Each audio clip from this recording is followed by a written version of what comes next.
जावणिज्याय निश्चयाय मतेंद्र इच्छामि कमासनो वंद्यो जावणिज्याय निश्चयाय मतेंद्र इचकार सूराय सुगतप सरिंद्रका संयम जात्रा निर्वोजी स्वामी साताय जी पाणी નું પ્રાપ્તિ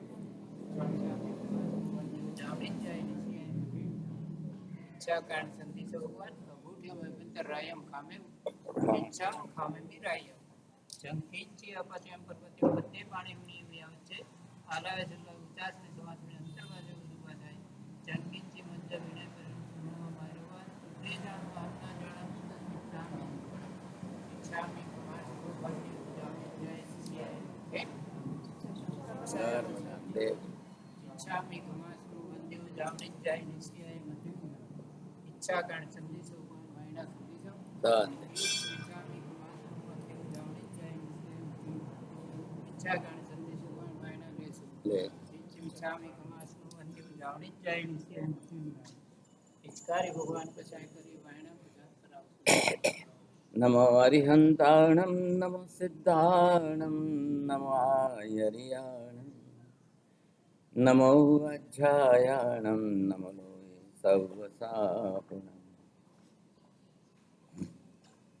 एषु पञ्च नमोकारो सर्वभावपणासनो मङ्गलानं च सर्वेसिं परमं हवै मङ्गलम् जय जगजीव जोड़ी वियाणो जगगुरु जगानंदो जगनाहो जगबंधु जय जगपियामो जय सुयाण प्रभु तीर्थयराणम पश्चिमो जय गुरुलोगाणम जय महब्बा महावीर सच्चिदानंद संपूर्णं विश्वज्ञं विश्वभावनं शंखेश्वर पुरोत्तम पार्श्वनाथं नमाम्यहं सर्वारिष्ट प्रणशाय सर्वाभीष्टार्थदायिने सर्वलब्धि निधानाय श्री गौतम स्वामिने श्री सुधर्म स्वामिने नमः अज्ञानतिमिरान्धानां ज्ञानाञ्जनशलाकया नेत्रमुन्मीलितं येन तस्मै श्रीगुरवे नमः।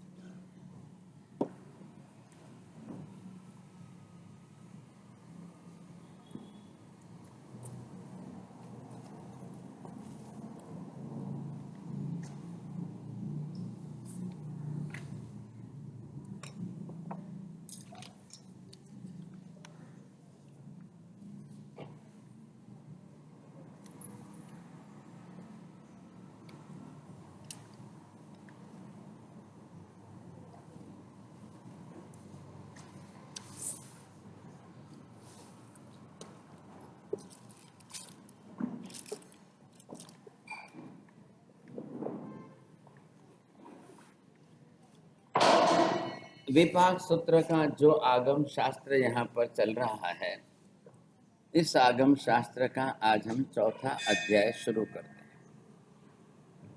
देखिए, विपाक आप समझ चुके हैं कि अब ये कर्म का फल देने वाला शास्त्र है।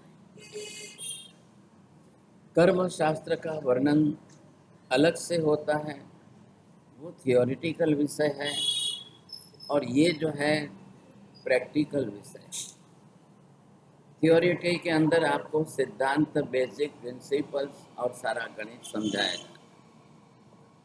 आत्मा के गुणों पर कर्म का आवरण, कितने कर्म, कैसे कर्म, किन कर्मों का, ये सारा गणित आपको कर्म शास्त्र की थ्योरी में मिल जाएगा। प्रैक्टिकल के अंदर मुख्य रूप से किन जीवों ने कौन सा पाप किया, किन जीवों ने कब पाप किया, किस प्रकार के पाप कर्म किए और किस पाप का फल कैसे भुगता। अब हमारा काम यह है कि प्रैक्टिकल थियोरेटिकल दोनों साथ में जोड़ करके अगर हम स्टडी कर सकते हैं तो बहुत अच्छी तरह से एक सब्जेक्ट हमको क्लियर कट हो सकता है। हमारा भी जीवन तो प्रैक्टिकल है, हम भी आज संसार में जीवन तो जी रहे हैं। शुभ कर्म आप कितने उपार्जन कर रहे हो, अशुभ कर्म आप कौन से उपार्जन कर रहे हो, कैसे कर रहे हो, तो शुभ कर्म अपना फल देगा, अशुभ कर्म अपना फल देगा। प्रत्येक कर्म आत्मा के अंदर जो भी है वो अपने अपने फल देने में स्वतंत्र है। क्यों स्वतंत्र है? सब कर्मों की अपनी अपनी स्वतंत्र प्रकृति बनती है। अब जिस जीव ने जैसी कर्म प्रकृति उपार्जन की, अब यहाँ पर ये कर्म कौन सा है, ये कर्म की प्रकृति कौन सी है, अब ये कर्म की प्रकृति, यहाँ का कर्म कौन सा है। अब जो भी कर्म जितने आत्मा ने अंदर से कर्म उपार्जन किए, आप ये सोचो हमने तो ये छोटा सा कर्म बांधा है, वो ये कहेंगे कि हमने ये कर्म बांधा है। अब जितने छोटे कर्म बांधे हो या बड़े बांधे हो, अब छोटे किसको कहेंगे? कम टाइम लिमिट के और रिपीटेडली बार बार जो ज़्यादा नहीं किया हो, एक बार करके छोड़ दिया, दो बार करके छोड़ दिया। अब जो कर्म आपने बहुत ज़्यादा रिपीटेशन नहीं किया, ऐसे कर्म अंदर कितने हैं, कौन से हैं? एक लड़की ने कहा कि फ्रेंड सर्कल में बैठकर एक बार मैंने ड्रिंक लेकर के बाद में छोड़ दिया, नहीं पिया। अब जिस पाप को बार बार आप रिपीट करेंगे वो जरूर बढ़ेगा। जिस पाप को बार बार रिपीट नहीं करेंगे तो फिर वो उतना ही रहेगा। बात इतनी, एक पौधे के अंदर रोज पानी डालोगे तो बढ़ेगा, आप पानी डालना ही बंद कर दो, पौधा सूख जाएगा, नहीं बढ़ेगा। जिस तरह से यहाँ पर ये पाप कर्म होने के कारण अंदर क्या है, राग द्वेष, ये मुख्य हेतु है। अंदर कसायों की धारा ये मुख्य है। क्रोध मान माया लोभ ये सब जीवों के साथ जुड़े हुए हैं। बिना राग द्वेष का संसार में कोई जीव होता ही नहीं है। बिना कसाय का संसार में एक भी जीव होता ही नहीं है। शायद आप प्राणातिपात नहीं करोगे, इतना ही, लेकिन राग द्वेष नहीं करोगे ये तो संभव ही नहीं। आप कसाय नहीं करोगे ये संभव ही नहीं। अब ये क्या हो गए, जब अंदर करते हो आप, अंदर ही है और अंदर जब आप करते हो तो ये हमारे लिए ये भाव पाप स्थानक बन गए। और जब इसी को बाहर के निमित्तों के साथ जोड़ करके कर रहे हैं तब ये बाहर के द्रव्य पाप हो गए। आपको राग द्वेष करना है तो बाहर की किसी वस्तु के साथ करना है, किसी वस्तु के कारण करना है, किसी वस्तु के बारे में करना है, किसी व्यक्ति के बारे में करना है। तो जब आप अपना बाहर प्रकट कर रहे हो तब वो बाह्य व्यवहार में आ रहा है। बाह्य व्यवहार में आकर के आपका परिचय वैसा बन जाता है, आपकी छाप वैसी बन गई, ये तो बहुत क्रोधी है और ये तो बहुत अहंकारी है और ये तो बहुत मायावी है और ये तो बहुत लोभी है, ये सब आपके ये साथ में जुड़ गए। बाहर के तरीके से बाहरी निमित्तों में, अब बाहर के निमित्त तो संसार के दो ही, संसार के अंदर सब जीवों के लिए बाह्य निमित्त जिसको हम कहते हैं। अब उन निमित्तों के अंदर आप देखिए दो प्रकार के अंदर, या तो कोई व्यक्ति आपके जीवन में साथ में है और दूसरे के अंदर कोई वस्तु आपके जीवन में है जो आपके राग द्वेष का कारण बने, जो आपके क्लेश कसाय के कारण बने। अब आप किस वस्तुओं के साथ कर रहे हो, किस वस्तुओं के निमित्त कर रहे हो या किस व्यक्ति के निमित्त कर रहे हो। अब इनमें से दोनों का प्रमाण देख, बोलो साहब, आपका व्यक्ति के साथ रागद्वेष का प्रमाण कितना है, वस्तु के निमित्त आपका रागद्वेष का प्रमाण कितना है? सबका अलग अलग है। आपके साथ जो व्यक्ति जुड़े हैं, कितने व्यक्ति के साथ आप रागद्वेष कर रहे हो? There are limitations. How many persons are joined with you? What type of relation? How many relatives are joined with you? अब वो आपके लिमिटेड हो गए 25, 50, 100, 200, लेकिन वस्तु जो है वो अनलिमिटेड। वस्तु का कोई माप प्रमाण नहीं है। वस्तुओं का, बाहरी साधन सामग्रियों का माप प्रमाण मर्यादित करना, इसी का नाम जो है परिग्रह का परिमाण है। And those who are not doing any type of limitations of all other accessories, वो परिग्रह का पाप स्थान बन जाता है। परिग्रह मतलब क्या? अनावश्यक चीजों का अति प्रमाण में संग्रह। मैं चौपाटी पर एक भाई के घर में गया, बहुत वर्षों पहले की बात, तो उन्होंने अपना घर दिखाते दिखाते, ये पेंटिंग 2 करोड़ की है, ये पेंटिंग 1 करोड़ की है, ये पेंटिंग 5 करोड़ की है, ये पेंटिंग, ये वस्तु। अब वो यही दिखाते दिखाते दिखाते दिखाते मैंने कहा भाई साहब, अब इतनी आपके घर में पेंटिंग रखी है, मतलब पूरा घर आपने म्यूजियम जैसा कर दिया। अभी आपकी उम्र कितनी है? तो बोले 60 के आसपास है। अब उम्र तो पूरी होगी, आयुष्य तो पूरा होगा, अब इसका क्या होगा? तो कि મને એ चिंता सतावे છે કે मैं આટલી કરોડોની संपत्ति बधी आमा नाखी दीधी बिकॉज ऑफ इंटरेस्ट। कई लोगों को एंटिक का इंटरेस्ट रहता है, कई लोगों को यूनिक चीज़ों का इंटरेस्ट रहता है, लाखों करोड़ों खर्च कर देते हैं उसके पीछे, और वही अपनी प्रॉपर्टी समझते हैं कि बस मेरे पास तो सब कुछ जो है वो यही है।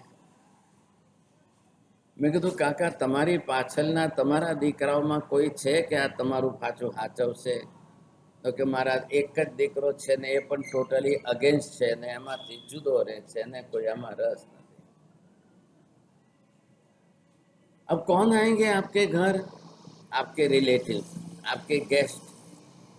अब उनका आप संख्या का हिसाब कर लो, 10, 20, 25, 50। अब वही आएंगे साहब, इस साल आए, अगले साल आएंगे, 2 बरस बाद फिर आएंगे, 3 बरस बाद आएंगे। व्यक्ति तो वही है, वस्तु भी वही है। अब करना क्या? एक पिक्चर का, एक फ्रेम का, अब जो पेंटिंग है, अब कोई 2 करोड़, अब क्या करोगे? 2 करोड़ के चिपके रहोगे आप? जे जीवनी मोह दशा जेमा जेटली વધારે હોય એને ફરી પાછો બીજો ભાવ એના મોહની સાથે જોડાવવો પડે। નિયમ क्या है?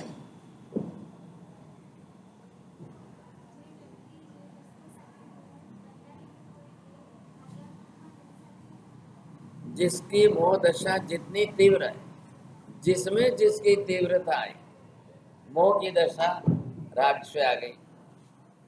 अब राग के पीछे द्वेष तो है, ये मारी आ पेंटिंग कोई लई जाए, चोरी जाए तो मने एनु साहेब मारो जीव जाए हो।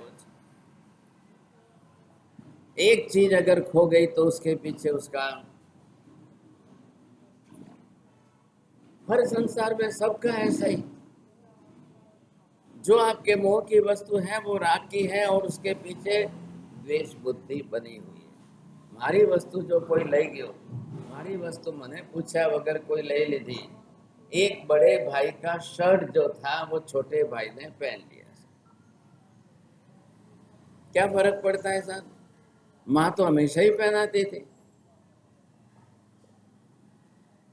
अब ऐसी स्थिति के अंदर पत्नी ने जो है बड़े भाई साहब को, जो उनके पति है, उनको फोन करके कहा, तमे जापान थी लाव्या आटलू नवू शर्ट हजी तमे पहर्યું જ નથી, तमारा भाई पहरीने जता रहे।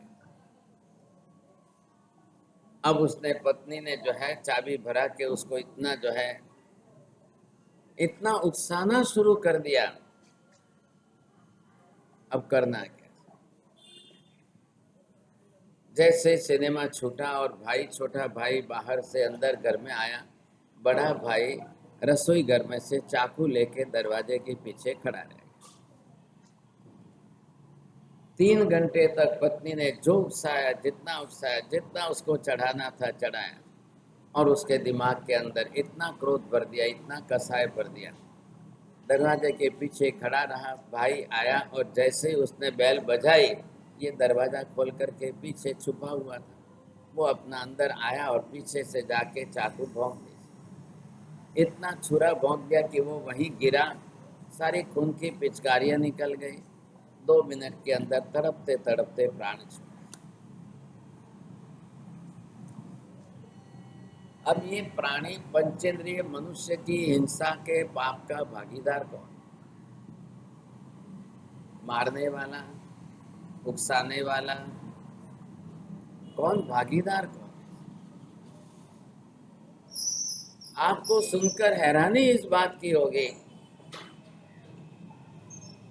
मरने के जो चीज थे, जिस तरह से चीखता रहा छोटा भाई, जो खून की पिचकारियां छूटी, 10 मिनट तक वो देख करके बड़ा भाई विचलित हो गया। अब इसको अक्कल आई, बैरी ना कहेवाती चढ़ावाती हूँ आवी रीते चढ़ी गयो। અમે બે ભાઈઓ હતા, આખી જિંદગી મમ્મી અમને એકનું કપડું બીજાને પહેરાવતી, એમાં ક્યાં મોટી વાત? અમે નાનપણથી આ જ પહેરતા આવ્યા છીએ ને, શું એમાં શું બગડી ગયું ને કંઈ થઈ ગયું હતું? આજે પત્ની એટલો ઉકસાવીને મેં મારી અક્કલ ગુમાવી દીધી ને મેં આ શું કર્યું? अब उकसाने वाली पत्नी तो अंदर बाथरूम में छिप गई और इसने वापस भाई के शरीर में से चाकू निकालकर अपनी छाती में भोंक दी, वो भी वहां मर गया। 10 मिनट के अंतराल के अंदर 2 पंचेंद्रिय मनुष्यों की। अब उसको मालूम है पकड़ा तो जाऊंगा, अब पुलिस केस लफड़े झगड़े ये सब चलेगा, आखिर मुझे जेल में डालेंगे। माराथी तो झूठ बोला तो नहीं, एटली तो होशियारी मारामां छे नहीं। पत्नीए चढ़ावे ने हूँ चढ़ी गयो, हवे एना करता हूँ अहींया मारू जीवन पूરું કરી। 10 मिनट के अंतराल में 2 सगे बड़े भाई, दोनों युवक हैं, दोनों की शादी हुई थी और अभी कोई संतान नहीं है। अभी तो संसार ऐसा ही है, इसमें से आज ये स्थिति है। शास्त्र तो हमको एक तरफ तो ये कह रहे कि इतना कीमती मनुष्य जन्म, इतना ऊंचा मनुष्य जन्म, और यहाँ आकर के राग द्वेष के परिणामों का ये परिणाम कि आप जीवन ही बिता दो। अब उसको सुख शांति हो गई क्या? नया शर्ट भले ही जापान से लाया था, वो मिला उसको, पहना, उसने क्या किया? एक वस्तु के पीछे राग द्वेष करके अब कर्म तो बांधा, जो कर्म बांधा अब उसके अंदर जीव हिंसा का परिणाम। अब ये कर्म बांधा, अब वो जो है पंचेंद्रिय मनुष्य जीव की हिंसा के पाप का फल भुगतने नरक में जाएगा। अब वहाँ कर्म का विपाक, अब जो किया है पाप, जो पाप किया है तो उस पाप को भुगतने के लिए अब उसको नरक में गए बिना तो विकल्प नहीं। पंचेंद्रिय जीव की हिंसा के पाप का विपाक जो है उसके लिए तो नरक के सिवाय दूसरा विकल्प नहीं। या तो अब आप उस पाप कर्मों को धोने की कोशिश करो। अब कितने पाप कर्म के लिए कितने आप करोगे, तब कितना करोगे, आप प्रायश्चित कितना करोगे, कितना प्रायश्चित है। अब ऐसी स्थिति के अंदर बचना तो कैसे बचना? संसार है, कई बार तो हम खुद करते हैं, कई बार दूसरे कराते हैं और कर लेते हैं, किसी के कहने से हम कर लेते हैं। कभी हमने आज दिन तक ये नहीं सोचा करना चाहिए कि नहीं करना। शास्त्र बोध ग्रंथ से आप तत्व को समझें और फिर समझ करके अपनी पाप कर्म की बुद्धि दिमाग में स्थिर रखो, करना कि नहीं करना। आप एक सामयिक लेते हो तो अभ्यास उसमें ये होता है, न करे मी न कार्य, मैं नहीं करूँगा, नहीं कराऊँगा, नहीं करूँगा, नहीं करूँगा। अब ये हमको अंदर से तो निश्चय करना ही करना है। अनंत काल बीत गए, अनंत बहुत बीत गए, अभी तक जीव के पाप कर्म न करने के संस्कार नहीं टल रहे, बुद्धि नहीं टल रही है। अब करना क्या, रास्ता क्या है? कोई विकल्प तो होना चाहिए। अनंत जन्मों के बाद, अनंत बार नरक में जाके आके सजा भुगतने के बाद भी आज दिन तक हमारी बुद्धि नहीं बदल रही है, दृष्टि नहीं बदल रही है। कोई रास्ता है कि नहीं इसका? कोई विकल्प है कि नहीं है? और नहीं होगा तो ये कब तक ऐसे ही चलता रहेगा? कहाँ तक चलता रहेगा?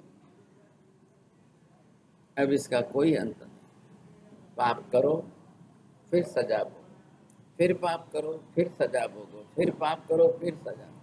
अब ये चक्कर चलता ही जा रहा है। જેમ ઈંડામાંથી મરઘીને મરઘીમાંથી ફરી ઈંડુને ફરી ઈંડુને ફરી મરઘી, अब ये चक्कर आपका रुकने वाला नहीं है। आखिर कहीं ना कहीं तो आपको रास्ता निकालना पड़ेगा। ઈંડું જો ફૂટી જાય તો મરઘી ના થાય, ને મરઘી જો મરી જાય તો ઈંડું જ ના થાય।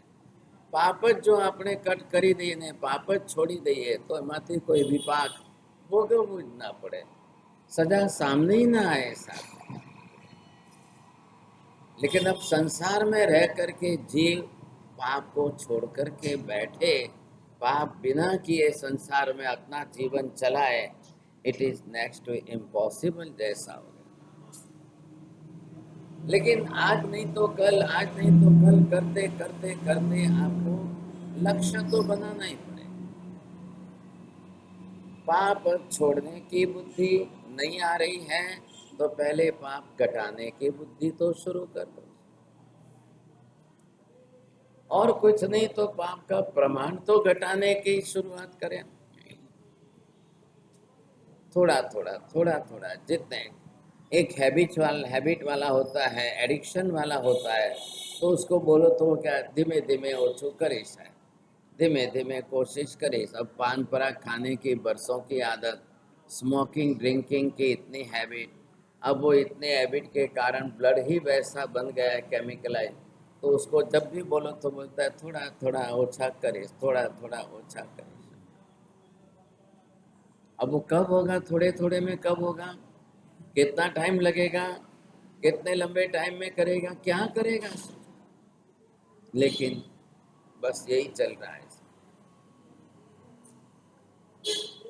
शायद फिर भी जो है शारीरिक आदतें तो हम कभी कभी ना कभी छोड़ देंगे, लेकिन ये आत्मिक आदत, अंदर आत्मा में पड़े हुए कर्म के संस्कार, ये आदत इतनी जल्दी नहीं छूटती। अब जीव अपनी तरह से किसी व्यक्ति के साथ भी राग द्वेष करे, और ये जीव किसी वस्तु के निमित्त भी राग द्वेष करे, जीव किसी व्यक्ति के साथ क्लेश कसाय करे, और फिर वापस किसी वस्तु के निमित्त भी क्लेश कसाय करे। इधर देखिए, जैसे ही आपने किया, अब जिस वस्तु के लिए किया ये कर्म फिर नया बना, अब दूसरी बार किया ये कर्म आपका फिर नया बना, फिर क्लेश कसाय किया ये कर्म फिर नया बना, आपने वस्तु के निमित्त किया ये कर्म फिर बना था। अब ये आपका होता ही गया, होता ही गया। पिता की मृत्यु हो गई, पिता की सारी मिलकत बड़े भाई साहब ने सब दबा दी।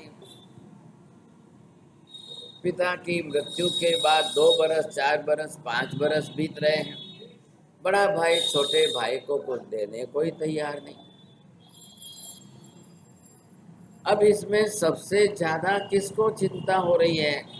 छोटे भाई को चिंता हो रही है कि छोटे भाई की पत्नी को हो रही है? जागे जी बोलो। छोटे भाई को जो भी मिलना है बड़े भाई की तरफ से, और रोज पत्नी कहती है क्या मोदी मोड़ू बंद राखशो, खोलो तो खरा, मांगो तो खरा, खो तो खरा, मांगो तो खरा। और छोटा भाई कहता है कि मारो धंधो एटलो सारो चाले छे कि हूँ मोटा भाई करता 10 गणुं कमाऊं छुं, मारे कशी जरूर नहीं, आपे तो ठीक, ना आपे तो। अब पत्नी क्या कहेगी? वो एक दिन भी बात छोड़ने को तैयार नहीं। जैसे ही पति दुकान धंधे से घर आता है कि जिम में टाइम रहो, पिरसने के साथ पहला आवाज शुरुआत। जैसे ही रोटी पिरसनी शुरू करती है वैसे ये बात शुरू कर देती है, આજે કરશો વાત, આજે કરશો કે નહીં, કેટલી વાર તમને કીધું। આ એમને એમ કરતા કરતા બીજા 5 વર્ષ વીતી ગયા છે, તમે માંગતા નથી અને એ બોલતા નથી, એ સામેથી આપવાના જ, તમારે માંગવું જોઈએ કે નહીં।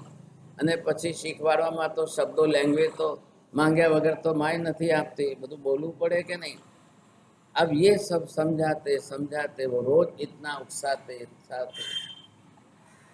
ये भाई कह रहा है कि तारे शू જોઈએ, તને શું ચિંતા છે બોલ, તારે કેટલા જોઈએ છે હમણાં હું આપી દઉં, તમે મને ભલે 10 કરોડ આપી દો પણ એ તો હકનું છે, એ તો નહીં છો। अब पत्नी को क्या लेना देना है, તું શું કામ વચ્ચે પડે, તું શું કામ રોજ આ માથાકૂટ કરે છે, અમે અમારા 2 ભાઈઓ સમજી લેશું, ચાલશે, હવે થઈ જશે, બાપાની જ મિલકત છે ને, અમે 2 ભાઈઓ આમ તેમ કરીને સમજી લેશું। अब पत्नी को शांति होगी? તમે કેમ આમ કરો, આમ કેમ કરો? તમે ભલે મને 10 કરોડ આપો, મારે કઈ કમી નથી, પણ એ તો હકનું તો જોઈએ છે, એ તો જોઈએ, પણ તારે શું કરવું, તું શું કામ ચિંતા કરે છે। 1000 साड़ी घर में है और 10 जो है दागिने के सेट है सब, तो हवारे 10 वागे एक पैर, 12 वागे बीजू पैर, तीजू पैर, आखो दिवस પહેરીને રાજી થઈને આરીસા સામે રહીને ફોટો પાડતી રહે, બસ બીજું તો કઈ નહીં। હવે તારે શું જરૂર છે, શું કામ માંગે છે, क्या जरूर? लेकिन नहीं, पत्नी को नींद नहीं आती है। 5 बरस के अंदर दिमाग जो है ज्यादा थोड़ा सा साइकियाट्रिस्ट के पास ले गए, साइकियाट्रिस्ट ने ज्ञान की गोली देना शुरू कर दिया, अबे ऊँगती रहे तो। लेकिन जब भी नींद खुल जाती है तो फिर वही बात, फिर वही बात। आखिर पति ने कहा गानपण આવી ગયું ને તો સંભાળશે કોણ, મારાથી તો નહીં સંભાળાય ભાઈ, હું તો ડાઈ છે ત્યારે પણ નથી હાચવી શકતો, તો ગાંડી થઈ ગયા પછી તો હું શું કરીશ, તો પછી તો મારે કંઈક મરોલ જઈને કે ત્યાં આગળ જઈને મૂકી આવવી પડશે ભાઈ, મારાથી નહીં હાચવાય। હું ડાઈમાંથી ગાંડી નથી કરી શકતો કે ગાંડીમાંથી ડાઈ નથી કરી શકતો, મારું કામ નથી, છોડી દે આ ક્લેશ કસાય, છોડી દે તો। ભગવાનની આટલી કૃપા છે ને આપનું આટલું પુણ્ય છે ને, મોટા ભાઈ કરતા 10 ગણું હું કમાઉં છું અને આટલું સારું ચાલે છે ને આટલું બધું સારું છે, तो શું કરવા चिंता करे છે। अब ये पत्नी चिंता छोड़ नहीं सकती, डॉक्टर गोलियां दे करके बढ़ाता जा रहा है साहब, डॉक्टर तुम्हारी 2 गोली लीधी तोय ऊँघ नहीं आवती, तो क्या हजी लो, बढ़ाते जाओ, डॉक्टर का कुछ नहीं जाता है। अब हर सप्ताह डॉक्टर के पास जाओ, 2-3 हजार की फीस दो, 2000 की दवाई लाओ और गेंद के अंदर पड़ी रहो। अब राग द्वेष का राग द्वेष क्लेश कसा है कि जो आदत पड़ गई साहब, जो आदत पड़ गई। आखिर एक दिन छोटे भाई ने रास्ता लिया कि नहीं तो आ गांडी थशे कि कहाँ कहीं मरी जशे, तकलीफ मारे ज वेठवानी। एक दिन भाई साहब ने रास्ता लेके 15-20 लाख रुपए एक अखी पोटली बांध करके भाई साहब के घर गया कि आ जरा तमारा घरे मूकूं छुं અને આજે અમે 2 જણા આવીએ ત્યારે તમે આપી દેજો। रास्ता निकाला, गलत है क्या रास्ता? मुझे बोलो ना, जागे रहिए, रास्ता सही है भाई, ये झगड़ा मिट जाए, इसकी तबीयत ठीक हो जाए, ये डॉक्टर का चक्कर मिट जाए। खुद के पैसे ले जा करके उसने वहां रख दिए और भाई साहब को कहा कि सांજે આવીએ તમે જમાડી કરી એને ગુલાબ જાંબુ રસગુલ્લા ખવડાવી કરીને सांજે આપી દેજો રાજી થઈ। ये सुबह में रख करके गया, भाई साहब को बोल के गया, भाई को बात कर दी, साफ शब्दों में कहा, समझाया आ परिस्थिति छे ने हूँ घर में शांति करवा मांगू कोई करना माजे बोलो सही है रस्तो। शाम को 6 बजे भोजन करने के लिए आने की सब बात हुई। बड़े भाई साहब की पत्नी की बुद्धि भी गई, वाह के ओपोनिस मलियो है अच्छो है ऐसा वो राजी हो गई सबने। किसने गिने और कितना एग्रीमेंट हुआ और किसको पता है और क्या पता है साहब। 20 लाख में से 19 लाख निकाल, 1 लाख रिपोर्ट ली रहा कल। शाम को आए, इनको रसगुल्ला गुलाब जामुन खिला दिया, भाई साहब ने पोटली दे दी सब। अब ये आकर के घर में राजी हो गई सब। इसने आकर के घर में खोली, समझाई तो कि 1 જ લાખ છે। તમારા બાપા 1 લાખ મૂકીને મરી ગયા હતા। તમારા બાપાની મિલકત કેટલી કરોડની છે ને 1 લાખ આપ્યા છે। અમે ગુસ્સો વધ્યો કે મટ્યો કે અમે મળ્યા ને પછી મટનો થઈ જાય। मिलने के बाद तो शांति होनी चाहिए कि नहीं। अब ये आग और भड़क गई। अब भाई को भी लगा कि मैंने तो गिन के रखे, भाई ने पत्नी को नहीं बोला, पास क्या तो फिर डबल आग लागे। हमें क्या नो फिर कोई कुछ भी नहीं बोला। अब पत्नी ने कहा कि तमे आ हिसाब किताब राख्यो छे, तमने गतागम छे कि बापा केटलू मूकीने गया। अब भाई मन में तो समझ गया, હવે બોલવાનો ફાયદો નથી, કહેવાની જરૂર નથી। મેં 20 લાખ મૂક્યા ને એમાંથી 1 જ લાખ આયા, એનું શું? अब वो बोलने जाए वापिस कोई करना केवा जानो बटे।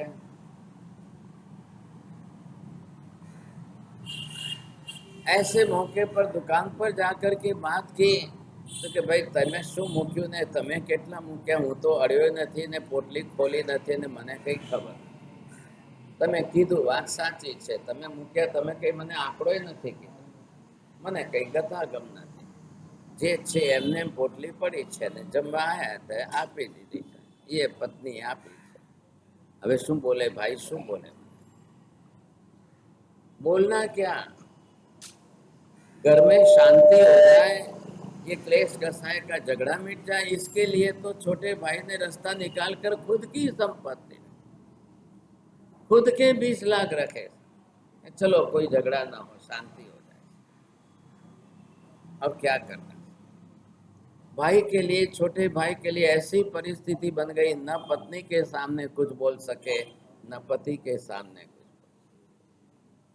अभी एक हार्ट डे गया है, थोड़ा सा विचार करो सा। अन दुनिया में पुरुषों ने हार्ट अटैक વધારે આવે કે બહેરો ને? ये कह रही पुरुषों माजे जागे रही, बोलो क्यों? आप ये तो हैं कुर्सी वाला, तो ये बोले, आप बोलो पुरुषों नहीं कहा क्यों हैंगे ना पुरुषों ने कहे।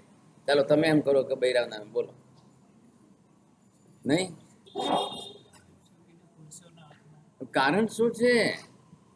अब इसका कारण सर्वे करके लिख रहे हैं, महिलाओं को हार्ट अटैक पुरुषों से आधी संख्या में भी नहीं आ रहा है। और उसका साइकोलॉजिकल रीजन लिखा है, पुरुष सब कुछ अपनी छाती में भर के रखता है, दबा के रखता है, वो बोल नहीं सकता है और रो नहीं पाता है। બૈરાઓને સૌથી સારામાં સારું પ્લસ પોઈન્ટ કે રડે છે એટલે એમને હાર્ટ એટેક આવતો નથી। बिल्कुल बात कोई पेट में दबावी नहीं सकता, 10 जना ने कहता फरे छे, बोलता फरे, नॉन स्टॉप रेडियो इनका चालू रहता है। कोई अति बोलने वाले, कोई ज्यादा बोलने वाले हैं, कोई पुरुष तो बिल्कुल नहीं बोलेगा। आज आपको नंबर कड़ में आज जागे रहिए तो बोलो, ज्यादा बोलवा वाला में नंबर है आपको के कम बोलवा वाला में के हमरवा वाला में?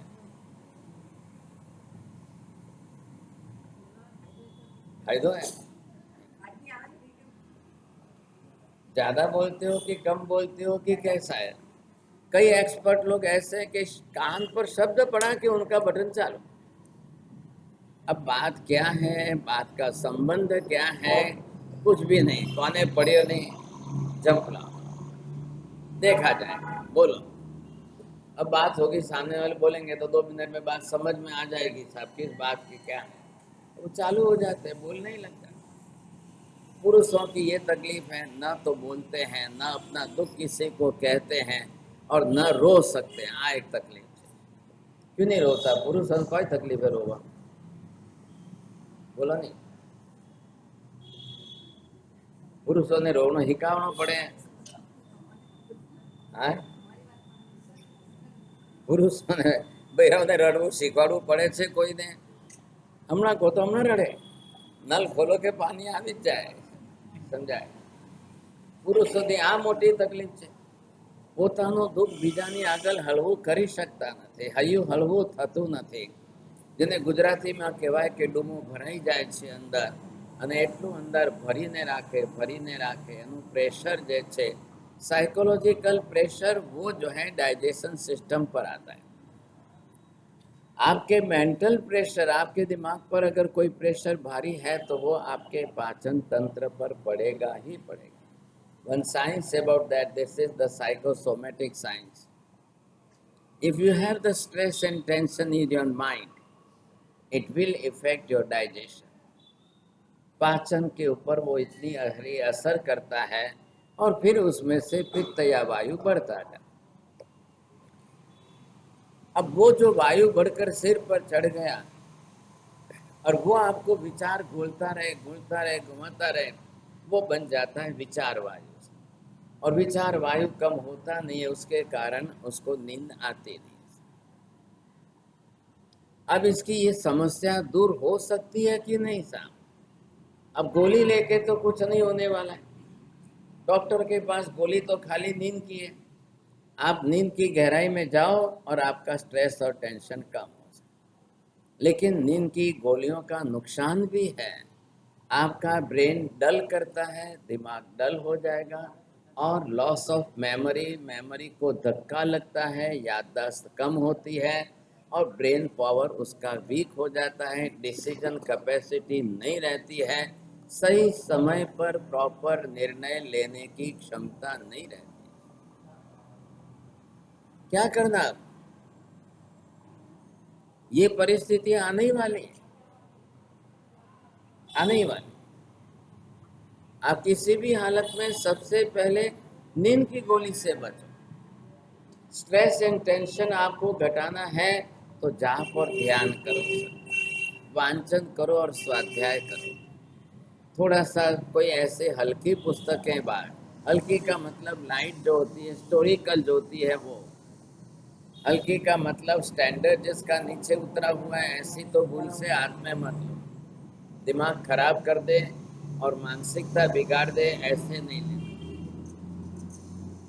लेकिन कैसे भी करके इस चक्कर से बाहर निकलना। ये गोलियां आपको नहीं छोड़ेगी, डॉक्टर नहीं छोड़ेगा। आप देखेंगे साइकेट्रिक पेशेंट जो है वर्षों तक वो लेते जाए। आप उंगली गोली लो, दिमागी गोली लो, टेंशन री स्ट्रेस री गोली लो, आप लोग पाचन तंत्र, डाइजेशन पावर सिस्टम बिगड़ जाएगी। अब वो पाचन भी नहीं होगा। ख्याल है कि नहीं? ऐसी परिस्थितियां निर्माण हो जाती। जितने एंटीबायोटिक लोगे वो आपके नेचुरल डाइजेशन को बिगाड़ेगी। अंदर के ओरिजिनल एंजाइम्स ऑफ स्टमक, अंदर शरीर के हमारे जो तंदुरुस्त स्नायु है, सेल्स है, ख्याल है कि नहीं, और वो एंजाइम्स आपके अंदर से नष्ट हो जाते हैं। तब वो एंटीबायोटिक आकर के अपना अधिकार जमाते हैं, फिर आपका ब्लड का कॉन्स्टिट्यूशन टूट जाएगा। एंटीबायोटिक भूल से भी नहीं लेनी चाहिए। और एथिकल लॉ जो बना हुआ है, मेडिकल का एथिकल लॉ, बिना कारण के डॉक्टर को भी एंटीबायोटिक देने का निषेध किया। लेकिन कोई डॉक्टर इस नियम को नहीं पालते हैं, अंधाधुंध जो है लिखते हैं, एंटीबायोटिक देते जा रहे हैं, लोगों की जिंदगी बिगड़ती जा रही है। और अगर दो इकट्ठी हो गई, एंटीबायोटिक और साइकेट्रिक मेडिसिन, दो चीजें इकट्ठी हो गई, फिर तो आपका जो है स्वस्थ होना ही मुश्किल हो जाए। फिर आपको जिंदगी बितानी बहुत भारी पड़ती जाएगी। दोनों प्रकार की ट्रीटमेंट इकट्ठी हो गई समय। अभी भी देखिए, जिन लोगों को कोरोना के अंदर स्टीरॉयड दी है, आज दिन तक उनकी तबीयत वैसी पड़ी। Heavy antibiotic and heavy steroids दे करके आज परेशान है कई लोग, जिसके कारण जो है उनको ब्लैक फंगस भी हुई, कई लोग ब्लैक फंगस में भी चले गए। समय दोनों बात कोई समझने को तैयार। देशी निर्दोष वस्तु आपको कितना अच्छा फायदा कर सकती है। આજે લખો સર્પ ગંધા ઘનવટી निर्दोष वनस्पति गोली बे गोली लो तो ऊँघ ही आवे, मगज ही शांत हुए, बिल्कुल ठंडा होगा, ब्लड प्रेशर नॉर्मल होगा, आपका कोई चिंता करने की जरूर नहीं। सादी चीज ख्याल है, इलायची और पिपरामुल से नींद आ सकती है। थोड़े से दूध के अंदर इलायची पिपरामुल डालो तो भी उससे नींद आ सकती है, क्योंकि जो ब्रेन में गैस वायु चढ़ा है उसका कंट्रोल होना है। और आपका स्ट्रेस एंड टेंशन है, उसको आप थोड़ा सा प्राणायाम और मेडिटेशन से कम करो। प्राणायाम के अंदर ऑक्सीजन सप्लाई ज़्यादा हो जाएगी ब्रेन को। अब ये कोई लक्ष्य बनना तो चाहिए। दवाइयों पर जीवन जीना उचित नहीं है। दवाइयों से कभी शक्ति नहीं आती है। शुद्ध डायरेक्ट खुराक आपका पाचन होगा तो शक्ति आए। खावाती शक्ति नहीं आती, खादों बचे तो शक्ति आती। अब उसके आंतों की पाचन शक्ति के हिसाब से सिंपल डाइट देना चाहिए कि वो पचे। अनुमति अच्छो डाइट क्यों है? दलियो, घाट, फूली, खीस, ये सबसे बड़ा अच्छा लाइट है, पाचन हो सकता है और मैक्सिमम प्रोटीन मिल सकता है। लेकिन आते इतनी कमजोर हो जाए कि जौ का दलिया भी नहीं पचा सके, बाट की घाट भी नहीं पचा सके, आप उसको बाहर का दूसरा कुछ भी दिया तो परेशानी बढ़ जाए। गेहूं की रोटी नहीं पचेगी, लेकिन जौ का दलिया, बाट की घाट, ये अच्छा तंदुरुस्ती के लिए, पाचन का रास्ता खोलने के लिए। इधर देखिए, हम जिस तरह से पाप कर्म, अब क्या है, अंदर बाहर, अंदर में भाव पाप, बाहर द्रव्य, अंदर आत्मा में कर्म की प्रकृति, बाहर जो है पाप की प्रवृत्ति। अब प्रवृत्तियां संसार में कोई घटने वाली नहीं, संसार में से घटेगी क्या? भाई ने खुद के 20 लाख ले जा करके दे दिए, तो बड़े भाई की पत्नी ने उसमें से निकाले। अब ये छोटे भाई ने कोई दान किया था क्या? दान तो नहीं किया है, कोई दान का पुण्य भी नहीं उपार्जन किया। लेकिन बड़े भाई की पत्नी जो भाभी कहलाती है, उसने चोरी करके, अदत्ता दान का पाप करके कर्म तो बांधा। अब अन्य कर्म बंदी जी के नहीं। अब कर्म बंद होगा ये तो 100% निश्चित बात हो गई। अब कर्म बंद होगा तो उसको भुगतना ही पड़ेगा। क्या होने वाला है, कैसे होने वाला है, कैसा कर्म का संसार चल रहा है। कई बार कई पाप निरर्थक होते हैं, कोई जरूरी नहीं थी। बाप की मिलकत थी, पापा चले गए, बेट बड़े भाई के पास है, घर में है, आराम से खा पी करके जिंदगी गुजार रहे। लेकिन अब लोभ का क्या कर? चोरी भी तो कोई कराता है तो करते हो, अंदर से कौन कराता है? आपका लोभ आपको चोरी कराएगा। अब लोभ घटाना या प्राणातिपात घटाना, प्राणातिपात घटा सकते हो, मृषावान कम कर सकते हो, लोभ कैसे कम? सबसे बड़ी समस्या लोभ। चलो एक बार बोलो तो कोई क्रोध कम कर दे, कोई क्रोध का प्रमाण घटा दे, ख्याल आया? लोभ कौन घटाएगा? ये सबसे बड़ी समस्या। अब लोभ अंदर पड़ा है तो वो वापिस अदत्ता दान कराएगा। लोभ अंदर पड़ा है, वो वापिस उदय में आकर के फिर असत्य मृषावाद झूठ बोलाने का भी काम लोग करें।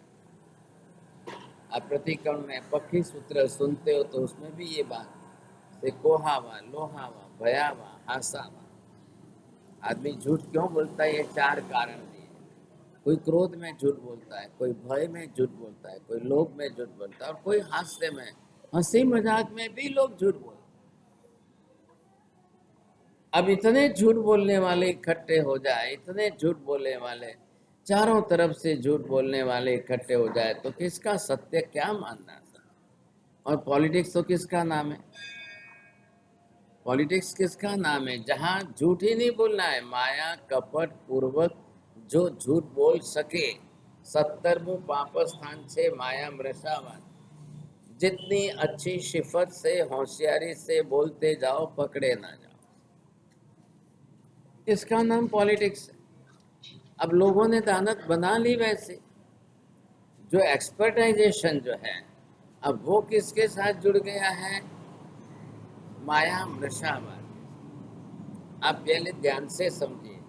18 पाप के अंदर मृषावाद को दूसरे मृषावाद में अलग किया, 8वें नंबर पर माया अलग की, और 70वें नंबर पर दोनों को जोड़ करके माया मृषावाद। 18 बीजू एक के पाप कोईनी साथे जोड़ीने अलग अलग નથી બનાવ્યા। આ એક જ પાપ એવું છે મૃષાવાદને માયા સાથે જોડીને 17મા નંબરે અલગ।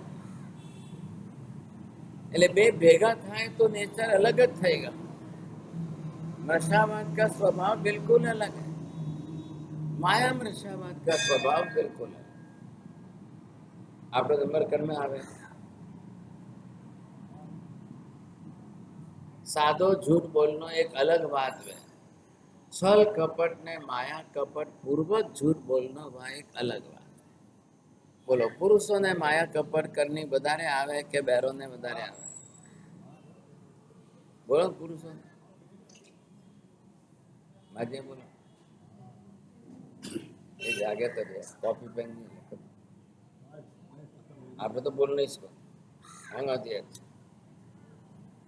माया कपट पूर्वक झूठ बोलना, बात को घुमाते जाओ, बढ़ाते जाओ, ऐसे बढ़ाओ, इतनी बढ़ाओ, आप झूठ बोलते जाओ लेकिन सामने वाला पकड़ ना सके। आपको झूठ बोलते हुए कोई पकड़ ही नहीं सके कि ये झूठ बोल रहे। इतनी होशियारी होनी चाहिए। लेकिन बोलते हुए भी किसी को ठगते जाओ और वो आपके सामने शीशे में उतरता जा रहा है और उसको भी पता नहीं चल रहा है हम कैसे मेरे को ये ठग रहे हैं, कैसे मेरे को ये ठगने की विद्या कर रहे हैं, कुछ भी पता नहीं चलता है, लेकिन वो अंदर से अंदर ठगता जा रहा है। अब क्या करना, क्या कैसे करना? इस परिस्थिति के अंदर कोई सोचने को तैयार नहीं। अब ये पाप स्थान का ज्ञान किसी को देने की जरूर है क्या? संसार में चलने वाले पाप आप किसी को पहचान कराओगे? आप सिखाओगे? इसके अंदर कौन सी स्कूल चलती है दुनिया में? कौन आपको सिखा रहा है कि इसको पाप कहते हैं, इसको पाप कहते हैं, ये पाप है, ये पाप है? कौन आपको बता रहा है? कौन कह रहा है? अब इसको कोई समझने कोई तैयार नहीं है, किसी को ख्याल ही नहीं आ रहा। करते जा रहे, करते जा रहे, करते जा रहे। अब जिस प्रकार से जैसी प्रवृत्ति हो रही है, समझे, किसी को कोई अंदाज नहीं आ रहा है, कोई ख्याल ही नहीं आ रहा है। ऐसी स्थिति के अंदर जिस प्रकार से जीव जो भी है बनाते जा रहे हैं, अब ये इधर क्या होगा? ध्यान रखिए, समुंदर है, बरसात कतरोई बरसात पानी समुद्र में नौके, बरसात के कारण समुद्र में कितना भी पानी आए समुद्र ना कहेगा, समुद्र में जगह नहीं बचेगी। आज अनंत काल तो हो गया सब, ये समुद्र ऐसा ही है। समुद्र कभी खत्म नष्ट नहीं हुए और पूरी दुनिया में से एक भी समुद्र खत्म नहीं हुआ।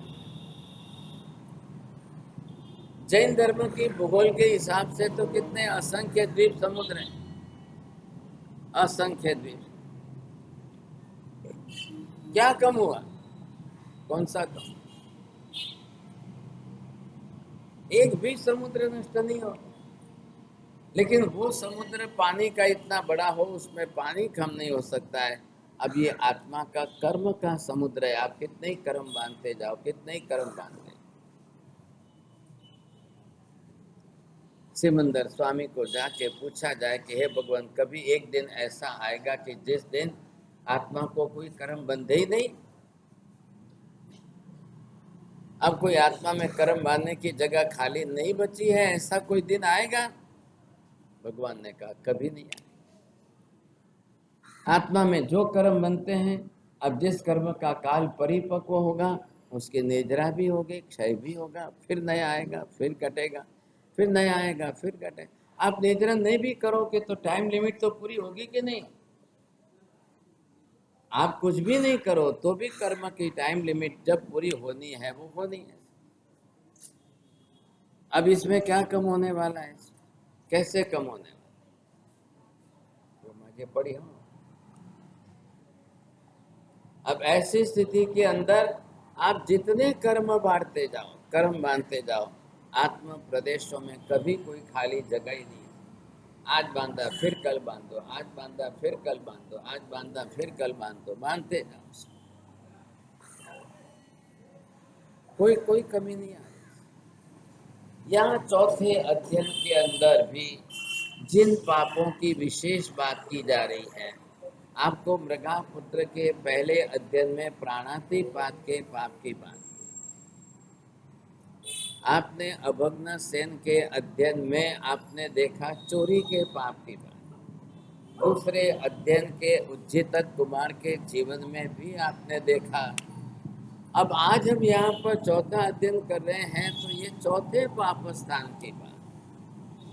पहले प्राणातिपात, बीजे वृषावाद, त्रीजे अदत्ता दान, હવે ચોથું पाप जुदी जातનું આવે છે। अब ये भी अपनी पाप की गणना में तो लिया है। कब ये पाप बनता है? मैथुन सेवन कब पाप बनता है, कब पाप के रूप में नहीं बनता है? ख्याल आया? कब जीवन के व्यवहार में आप इसको पाप की संज्ञा देंगे और कब आप जीवन के व्यवहार में पाप की संज्ञा नहीं देंगे, दोनों तरीके अलग। अब दोनों का हिसाब करो तब पता चले। तो ये यहाँ पर एक बड़ा अच्छा निमित्त जो बताया गया है, साहंजनी नगरी के अंदर महाचंद्र नाम का राजा था। अब ऐसे वहाँ पर उसी महाचंद्र राजा के सुसेन नाम का प्रधान था। साहंजनी नगरी के अंदर सुदर्शना नाम की एक गणिका वेश्या रहती। अब उसी नगर के अंदर सुभद्र नाम के एक व्यापारी की पत्नी भद्रा देवी थी। उसका पुत्र जो था उसका नाम है शकट। किसके नाम से रखा गया? विजय चोर के नाम से तीसरा अध्ययन नहीं रखा गया, विजय चोर के पुत्र अभग्न सेन के नाम से तीसरे अध्ययन का नाम रखा। बाप की भी गति है, बाप ने भी चोरी की है, पकड़ा नहीं गया है, सजा नहीं हुई है, कर्म तो जरूर बांधा है। यहाँ आप किसी सरकारी तंत्र से बच जाओगे, कर्म से तो नहीं बच। यहाँ तो लोग बचने के लिए झूठ बोल के बच जाएंगे, कर्म के क्षेत्र के अंदर आप झूठ बोल के भी नहीं बच सकते। कर्म तो एक्यूरेसी वाला है, कर्म को किस सजा देने में किसी के प्रूफ की जरूरत नहीं है। यहाँ सरकारी तंत्र के अंदर, न्याय तंत्र के अंदर तो प्रमाण पहले चाहिए। यहाँ की बात अलग हुई, यहाँ न्याय तंत्र चलता है, यहाँ प्रमाण चाहिए। नरक के अंदर किसी को प्रमाण नहीं चाहिए, वहां किसी का कोई प्रूफ नहीं चाहिए। तो आज यहाँ पर भी ये चौथा अध्ययन जो है शकट कुमार के नाम से शुरू हो रहा है। इनके बाप भी है, लेकिन बाप के सुभद्र नाम के व्यापारी से कोई शुरुआत नहीं है, खाली परिचय दिया है कौन क्या है, परिचय। अब ऐसी स्थिति के अंदर भगवान महावीर स्वामी अब विहार करते करते यहाँ पर साहंजनी नगरी में पधारे हैं और यहाँ पर जो है भगवान का समूह शरण बनाया। भगवान देशना देते हैं। देशना के बाद अब गौतम स्वामी गोत्री जाते हैं। अब गौतम स्वामी गोत्री जाकर के सामने ये दृश्य देख रहे हैं। अब गौतम स्वामी का दीक्षा जीवन उनका कितना है? 42 साल का है। 30 बरस तक तो छद्मस्त अवस्था में भगवान महावीर के शिष्य के रूप में रह करके भगवान की सेवा की। भगवान के निर्वाण के बाद में 12 बरस तक केवली के रूप में रहे। 30 और 12 42 बरस का गौतम स्वामी का दीक्षा जीवन है। इससे उल्टे फिगर महावीर स्वामी के जीवन में जोड़ दो। गौतम स्वामी 12 बरस तक केवली रहे तो महावीर स्वामी 12 बरस तक साधना करते रहे और फिर केवल ज्ञान होने के बाद 30 बरस तक महावीर स्वामी ने देशना दी। केवल ज्ञान के दिन ही जो है 11 के दिन महावीर स्वामी ने गौतम स्वामी को दीक्षा दी। तो 30 बरस तक तो गौतम महावीर की सेवा में तो रहे। पहले तो बहुत अहंकार था, लेकिन बाद में विनय और नम्रता भी इतनी तीव्रता के साथ ज्यादा है। अब ये गौतम स्वामी जब प्रसंग आने पर आहार पानी के लिए गोत्री जाते हैं और तब ऐसे समय पर ये दृश्य देख रहे हैं। अब ये दृश्य यहाँ पर शकट कुमार का है। गौतम स्वामी देखकर आकर के महावीर को प्रश्न पूछेंगे, भगवान आ कौन छे અને શું પાપ કર્યા છે, કેવા પાપ કર્યા છે, આ જીવને આવી સજા ભોગવવાનું શું પ્રયોજન છે? ये बात सामने आए। फिर थोड़ा सा वर्णन हम कल आगे भी करेंगे। आज तो आसो सुधी एकम हो गई भागशाली। चलो पचका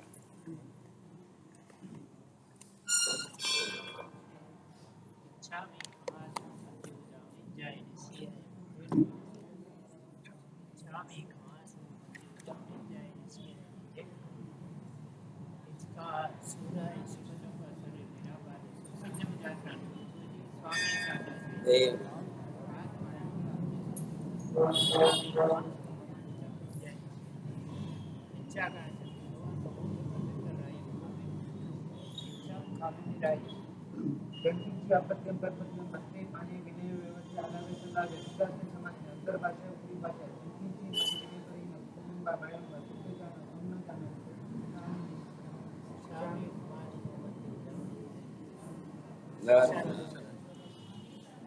उपवास पानार सूर्योदय अभद्र बचकाय थे सागन बाड़ी नम सवसनम पानहार पूर्ति साठ पूर्ति सूर्य के सागम सवस नदेगनम पानस 11 बहुलेन वा ससे